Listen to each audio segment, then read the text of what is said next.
CM Punk versus Cody Rhodes promo from Raw this past Monday. You watched it. I watched it. Did. I watched it just before we came on air, quite frankly. What did you think of it?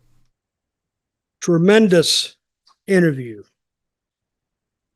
Timing was perfect because these guys know what they're doing. CM Punk's a great talker. Cody is too. But they were talking about a situation between them, talking about the Royal Rumble, which actually increased my interest in the Rumble because these guys, they took different paths as they talked about in the interview. And when it was over,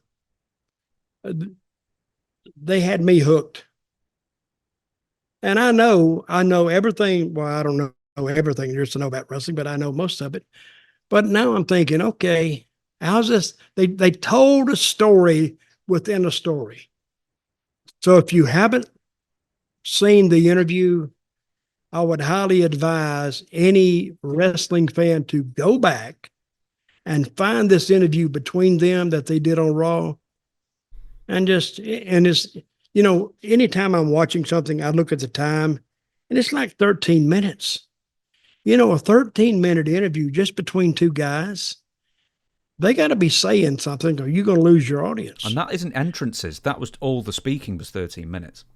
And they did a great job. And I like the way, Cody was all dressed up and, Punk talked about him, said, hey, this is the same stuff I got up and I wore to the gym this morning or something. So, and I don't know what it is about Punk that the people just love him. I don't know if you could even turn him heel, tell you the truth, because the people, he talks their language. I think Cody talks a little bit over their heads. Good talker. I mean, you understand what he's saying, but this was a masterpiece of a two-person interview, not rushed. And you could see the people when somebody could say something, it's like landing a punch. When he said, it's about your dad, and everybody, now it's a touchy subject. They let it breathe. They let everything breathe in it as well. And it wasn't too... I want to ask you this. It wasn't rushed. No. Let me ask you this, right? I was thinking, watching Cody and Punk, who's the better interview of the two? Or who was the better promo? And not that Cody is bad at all by any measure, but I think Punk is better. And the reason why is because when Cody was speaking, it feels a little more memorized. Doesn't quite roll off the tongue like it does with Punk. What do you think of that? I agree. Punk's a good talker. He's a good talker. But this is about the talkers in the wrestling business. You can teach some of it, but if you're just a good talker, you're a good talker just on the street, just around the table. If you're talking, he talks like you when you were doing interviews in Memphis, and he talks like Lawler in Memphis as well. It's almost conversational. Yeah, well, in that sense, and it's more real and it's more engaging that way. But I mean, this is a compliment to you as well. You in the day, and in WWE later, and just in your career, you were every bit as good a talker as Punk was. Or obviously, Punk is every bit as good a talker as you were, because you talk to people in a conversational style. And even in like 2013, there was something like you and Alberto Del Rio in like a main event or whatever, like the B show. And I remember the closing line is "We the people," and then you close with "See you later," throw the mic down, and you leave. And I thought that was a better go home line than something, let's say, really memorized, because it's you, and that's great, and that means more. Well, I appreciate that, but I was taught early on in this business, you got to talk, you got to bring people to you. You got to make them see the way you're thinking. And they got to understand. I've always, an old time booker told me one time, he said, when you talk to where a 10-year-old kid can understand you. And if a 10-year-old kid understands you, there's no problem with anybody else. You know, if a lot of the angles we used to do were emotional angles where we wanted people to feel sorry for somebody. And that was called like getting into their heart. Once you get inside here, you got it. It's a feeling. And you want somebody to feel sorry for the baby face, or you want them to feel like, oh, he needs to get back. And that's part of telling the story. And I appreciate your words about me, but I thought Punk and Cody, this is as close to a perfect discourse you could have between two opponents that you could get. So very good. I think now, after seeing that, I'm saying, ooh, one of them could win this. If you had to say, would Punk win it or would Cody win it? Well, I hope Cody wins it because I put £25 on him to win it. I got a 6 to 1 on Cody to win. I would say Cody, but I'm gonna say Punk now. That has a better percentage. And when I say that, Cody doesn't need to win it. That's part of Cody's story getting there. Unless they work an angle with Punk in the journey. But I think, Punk, everybody knows that follows wrestling, because Punk wanted that main event at WrestleMania. That was one of his, I don't think he even cared how much money he made.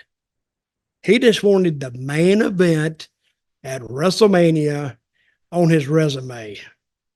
I mean, so he could say, hey, I main evented a WrestleMania. Did you? And I think that was the year that I forgot what happened. Who main evented Rock over Punk? Oh, okay. Rock. Well, but he wanted that and he didn't get it, so he left.